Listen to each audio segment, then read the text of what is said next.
All right, today we're out here with Jake. I'll put his Instagram up here. He's gonna give us a tour, a little walk around of his 370, but want to tell him year, spec or trim and all that good stuff. All right, this is my 2009 Nismo 370z.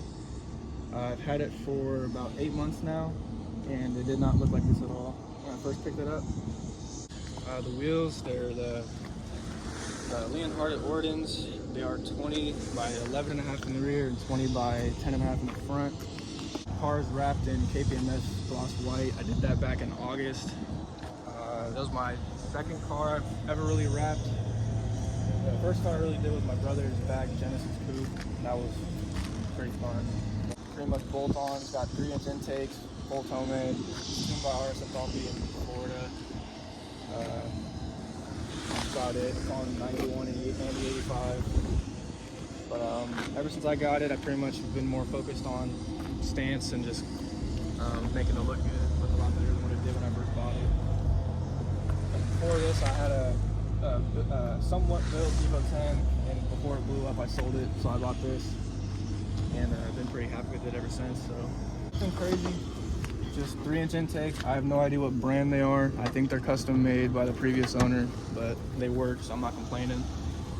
3-inch intakes, fully stock motor. It's got 113,000 miles on it. It's got a stage 3 6-plug clutch, stock transmission. Do the Nismos come with that on the brace? Mm-hmm. Cool. And then what else? Yeah, I said it's got test pipes, white pipe, full homemade. Really basic setup. For the suspension setup, I was on BC coils when I first picked up the car. I think back in December, I picked up this 3-peak airlift kit. I got it used. I got it for fairly cheap. I only spent $1,000 on everything in total, which is, dang. If you know about bags, it's pretty cheap.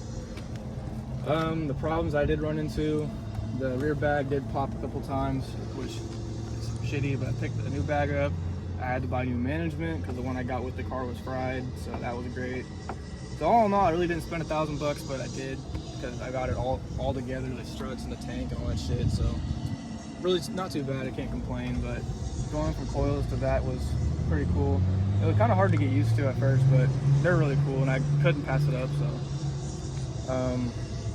In the interior, like as into like the bag setup and shit, this is all custom made by me and my dad. It's just wood we cut out the shape of the trunk, and I wrapped it in suede headliner fabric and put it in. I didn't really want to do a crazy wood setup or nothing like that, just because it's a lot of work. So this is simple enough for me, and it's clean. I ran the lines down to look somewhat even. So the only thing I need to fix on the left is my fucking water trap has tape on it because it is broken. So it happens. But I guess that's really it for the trunk. It's pretty basic. My interior is also really basic, and I have a lot of things getting ready to do still. Just OEM Nismo interior. Have a bride shift boot, Mishimoto knob, simple shit. That's a ethanol content gauge for when I do run E85, but not very often. OEM Nismo seats. I have that wide ass mirror. It's convenient, but I'm getting ready to start doing things interior. Really, like, honestly, this weekend I got the Starlight headliner kit for it. I'm wanting to do like a whole D&D wheel setup for it, and then a new boot, and likewise shift knob setup, and then I'm gonna get some Broms for it later down the road before show season. So simple things, the interior, kind of just make it pop a little more. But I honestly like the way these interiors look and feel. A little bit of newness, but not like, they're obviously not crazy new because it's still 2009, but they feel good to me. I've had a lot of 350Zs as well, and those are, compared to this, are a lot older and cheaper, if that makes sense. But I'm getting ready to take this white vinyl off.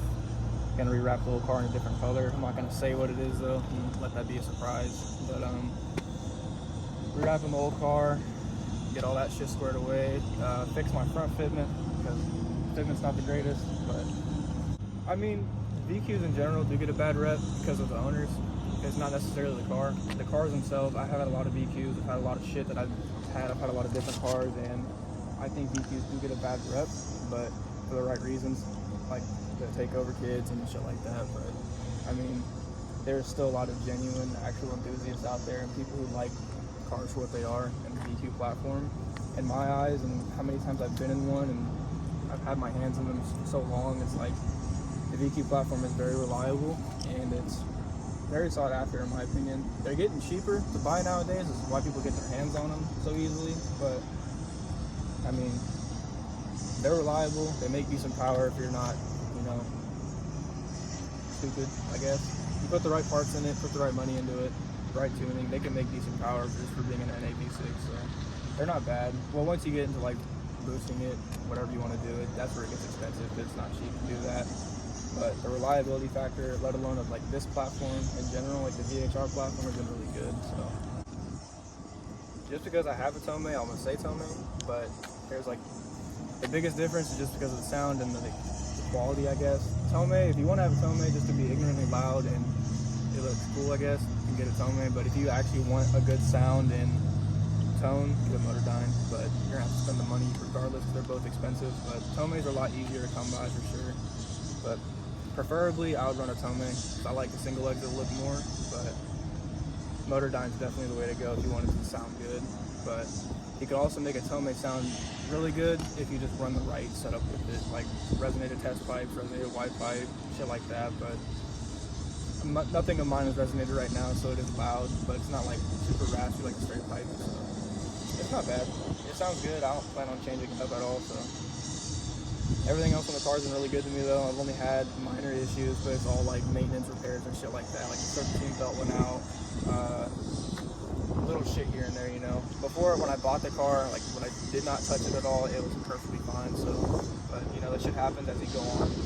Cars break, especially depending on the way you drive them. So it's been good to me. I've only had it, like I said, 8 months, and knowing my record in my past, I don't really keep cars very long. So this one's been definitely one of my favorites that I've owned so far, and there's a lot more to do to it too. Like I'm genuinely surprised I haven't gave up on it and sold it, because I've definitely contemplated it before, but there's so much potential with the car and just these cars in general, and there's tons of aftermarket support too, so they're really good. And especially if you're like wanting to get into cars and you like cars and shit like that, the VQ platform is like definitely a go-to. That's why I started in. I started in 2016, 2017. I picked up my first V. It was a VE, it was manual, and I learned everything I did in that car and how I am today. So definitely worth it. It's a very good platform to get into to start off. So if you do want to keep up with the build and see what I do to it, you can follow my Instagram. It's Enterprise Jake. Nico will put it up there for you. My YouTube and my TikTok, all my social media is the same thing. It's Enterprise Jake. So if you go to my Instagram, you can find a link in my bio to my YouTube channel if you do want to keep up with the build. I'm going to try to record the whole process of the rewrap and the whole bunch of other things I do. So if you do want to keep up with it, just go ahead and give me a follow. And if you want to ask questions or talk to me about the car, I'm always going to respond to, you know, so that's fine with me as well. So I appreciate Nico for recording me and showing the car to his channel. I hope it brings the right viewers and attention. I hope y'all enjoyed. I do love this car a lot, and if you are looking into getting into the VQ platform, please look into it, and I hope my video helped persuade that. So that should be it.